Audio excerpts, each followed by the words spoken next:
Something that I deal with a lot this time of year is what I would call seed overflow. There's just an abundance of seed that's raining from the sky this time of year, and I go out and I collect tons of it, and I come back and I've got buckets and buckets full of seed that I need to process, that I need to not let dry out, that I need to protect from rodents. You know, the seeds have all these requirements in order to not die, in order to remain viable by the time that I plant them. Now, I imagine a lot of you also have similar constraints this time of year. You know, if you're watching this video, I imagine you have some interest in growing trees. I know some folks have commented wondering what I do about, you know, tree seed storage this time of year. And I've touched on this a little bit in other videos, but I want to make a more dedicated video just on this specific time of year in fall, you know, September, October, November. What am I doing with tree seed to store them? So I'm just going to flip the camera around and show you what we're dealing with. So I have some seeds stored here. I've got buckets of stuff over here. I've got some walnuts I've got to deal with here. I've got some seeds soaking. I've got, well, let's see, can I get down in here? There's crab apples in here. I'm trying to soften them up so I can get the seeds out of them effectively. So there's all sorts of seed projects going on. The basic gist is that I mostly use buckets to store my seed. I don't like to let the seed dry out. I need to put this block back on here. I was digging in there this morning. You know, the seed comes in fresh, like these walnuts. Sometimes they're husked or I husk them. Sometimes they have their husks on, you know, same with hickory nuts. They come in, they may need some sort of processing. And for a day or two, I can typically keep them. This is going to change a lot depending on your site and what your squirrel pressure is like. Here, at least a day or two, a few days, I can keep them in a bin like this close to the house, and I don't have issues with squirrels. If they were further away or if I left them out here for more than a few days, the squirrels would get wise to this and take all the nuts. So that's the first option, is to keep them in buckets or bins for a few days. Sometimes what I'll do if I'm really worried about squirrels is just for a day or two, I'll have the lid on, like with these black walnuts. I don't want to keep them with the lid on for more than a day or two because they'll start to get moldy and nasty. Typically the seed will still survive and be able to germinate. You can see some mold already forming here just from like 2 days. That is not going to kill the seed, but if you leave them for too long, it will. It makes them nasty and not fun, not pleasant to work with. So in my climate, I'm in zone 7B. I was previously in an area that's kind of borderline 7B, 8A down in North Carolina. Now I'm in Virginia, definitely 7B. Here we can fall plant pretty much everything that's a native tree crop. So for me, in an ideal world with my air pruning beds, which are protected from rodents, I would prefer to just fall plant everything as soon as I get the seed. The problem is that I don't have the bed space available. All of my trees are still in the beds with the exception of black walnuts. Nobody else other than black walnuts have lost their leaves. So I can't start pulling trees yet. So I at the very least need a temporary storage for the next few weeks, month or so, until I can free up the bed space. And then I can just fall plant if I want to. So to store seed for longer than a few days, what I like to do is get buckets like this. I have a piece of hardware cloth that I've kind of formed around the shape of the top. I've got blocks to weigh it down. And then I have holes drilled all in the side. There's also holes in the bottom. And I just mix up wood chips. This doesn't have to be wood chips. It could be any sort of medium. It could be compost, sand, sawdust. I mix up wood chips and seeds. Here's a black walnut here. It's very wet. This bucket is just full of black walnuts and wood chips. And if I had to, I could leave them sitting all winter, just like this.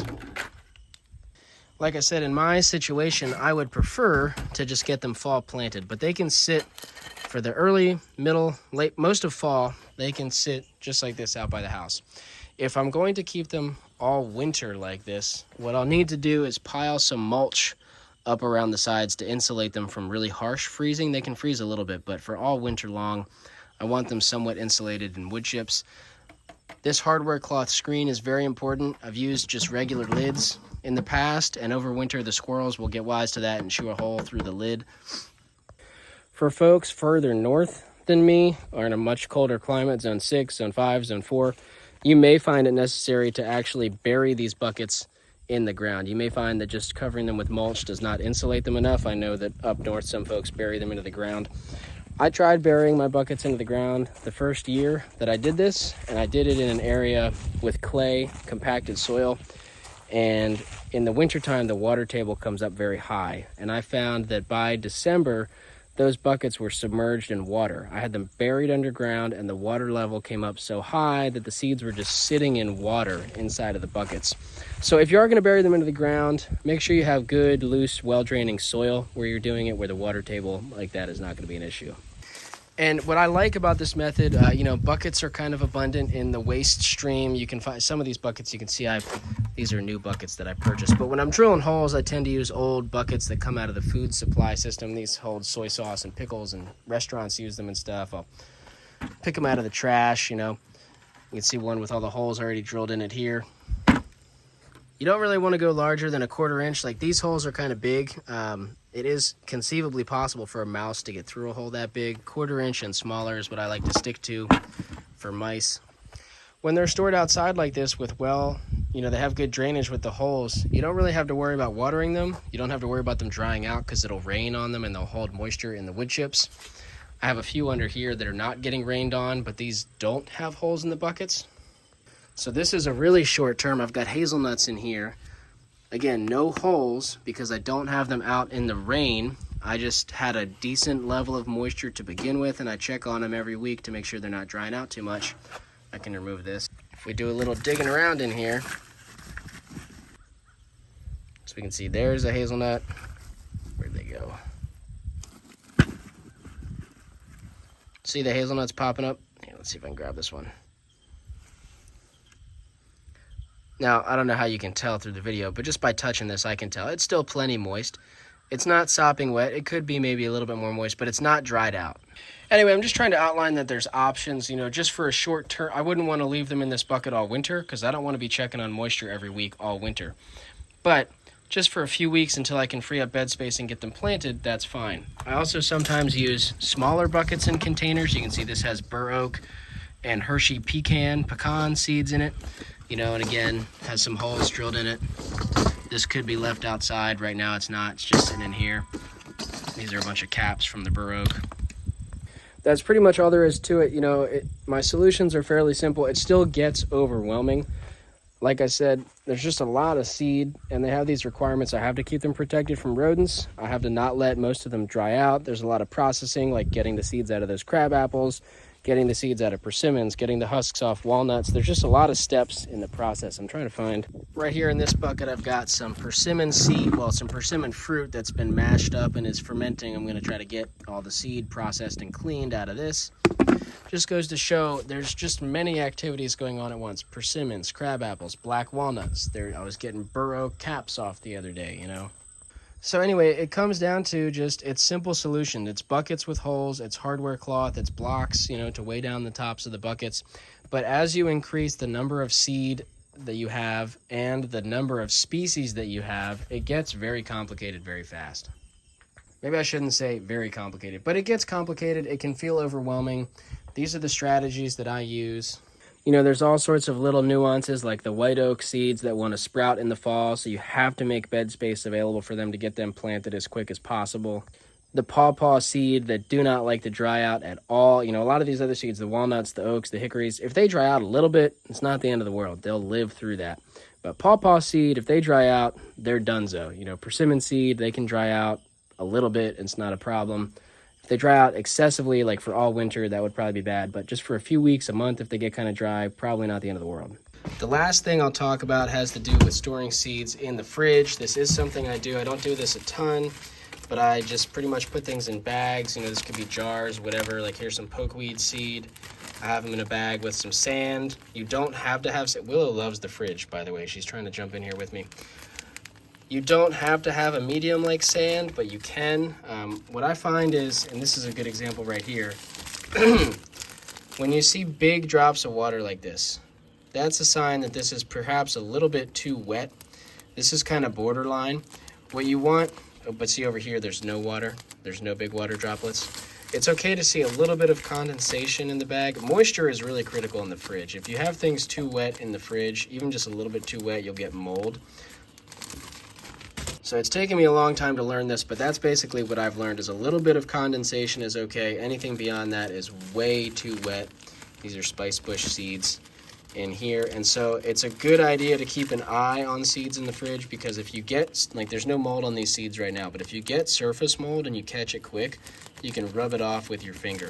If you don't catch it quick, that mold will eat the seed.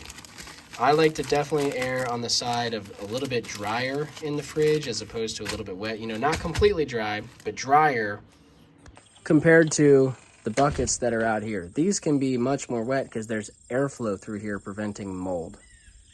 In the fridge, there's no airflow. There's very minimal gas exchange through that bag. Probably not none, but it's very minimal compared to the wind that's going to push through these buckets. So I almost never find mold to be an issue outdoors. In the fridge it is. The fridge, obviously, you know, they're just in a bag. There's no need to prevent them from being predated on by rodents. They're protected in the fridge. And I guess that brings me to probably the last thing I'll talk about, which is, you know, naturally we're collecting native seed. And so out in nature, the seed's going to drop, get buried by rodents, or leaves are going to fall on it, and it's going to experience the natural temperature range from the time that it drops until the time that it actually gets cold in winter. So these buckets sitting out here, there's days when it's up in the 70s. These buckets are getting hot, you know, but that's not a big deal. You wouldn't want them maybe out in the full blazing sun of like a parking lot or something all day, but just to be sitting here in front of the house, the sun's on them for part of the day, the shade's on the other part of the day, that's fine. And even as we get into winter, as we get those first few freezes, that's also fine. Once we get into full winter and it gets really cold, then like I said, I do like to kind of insulate the buckets with mulch, or you could bury them in the ground. If you're going to hold them all winter, you know, you do want to get them planted out in the spring. We'll probably cover that more in a video in the spring, but there is potential in early, middle, and late spring. If you don't get the seeds planted soon enough, they can germinate in storage. Typically throughout winter, that's not something you'll have to deal with at all unless you have some sort of situation that causes excessive heat in the storage container that could cause premature germination. But I never really see germination until spring. Sometimes early spring, I do have issues where things germinate earlier than I expect, so you do have to keep an eye on that. But like I said, we'll talk about that when it becomes the time. If you have any specific questions about seed storage and handling, please let me know in the comments or shoot me an email or however you want to get in touch with me. I love talking about this stuff. I love hearing about other people's solutions and problems. This is just how I'm doing it right now, snapshot in time. I'm sure this will keep evolving and iterating over the seasons. But anyway, I appreciate you guys for checking in. I'll catch you in the next one. I hope you're having a good time wherever you're at, wherever you're tuning in from. I'll see you later.